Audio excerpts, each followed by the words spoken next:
Hi guys, চলে এলাম তোমাদের মাঝে নতুন একটি ব্লগ নিয়ে। ফাইনালি 7-8 দিন দাঁড়িয়ে থাকার পর আজকে কুলিংয়ে এলাম, এই ট্যাঙ্কির কাছে পৌঁছালাম। আমরা তো বেরিয়েছিলাম রাত্রি 1:30-2টোর দিক করে, এখন তো বেজে গেছে 5:30টার কাছাকাছি। দেখতে থাকো ভিডিওটা।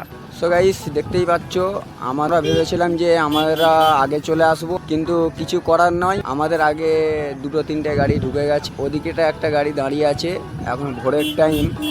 এইটা হচ্ছে আমাদের গাড়ি, এখানে হচ্ছে কোম্পানির গাড়ি চলে এসেছে যে ট্যাঙ্কি থেকে লোড হবে। এদিকে একটা ট্যাঙ্কি আছে, আশেপাশে বহুত ট্যাঙ্কি।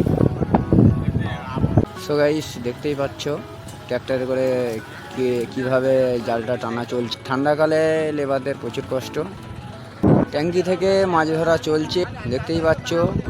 সূর্য উঠে গেছে। এই মেশিনটা যে দেখতে পাচ্ছ, পানি বা জলকে ক্লিয়ার করার জন্য খুব সুন্দর লাগছে। সূর্যটা জলের মধ্যে এখনো জাল টানা বাকি আছে, জাল টানা কমপ্লিট হোক, দেখতে থাকো। সো গাইস, জাল টানা কমপ্লিট, এবারে গাড়ির মধ্যে মাছ তোলা হবে।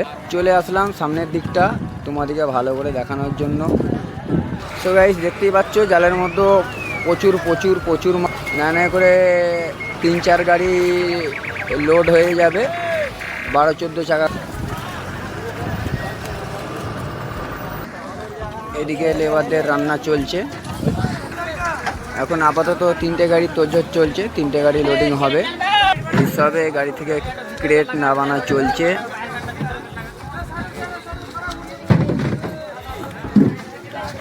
সো গাইস, দেখতেই পাচ্ছ গাড়ি থেকে খালি ক্রেট নামানো কমপ্লিট হয়ে গেছে। ক্রেটের মধ্যে কিছু কিছু সব আইস রাখা আছে, আইসগুলো নামানো চলছে। এদিকে তো মাছ ওজন হওয়ার জন্য হয়ে গেছে। এদিকে দেখতেই পাচ্ছ মাছের খেলা, রুই কাতলা সুন্দর খেলাধুলা করছে, দেখতেই পাচ্ছ।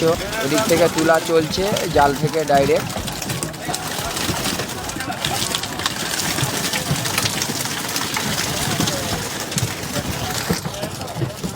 আজকের ভিডিওটা এতটুকুই। তো গাইস, রাত অনেক জায়গা আছে, ঘুমাতে হবে। তো টেক কেয়ার, ভালো থাকবে, বাই বাই।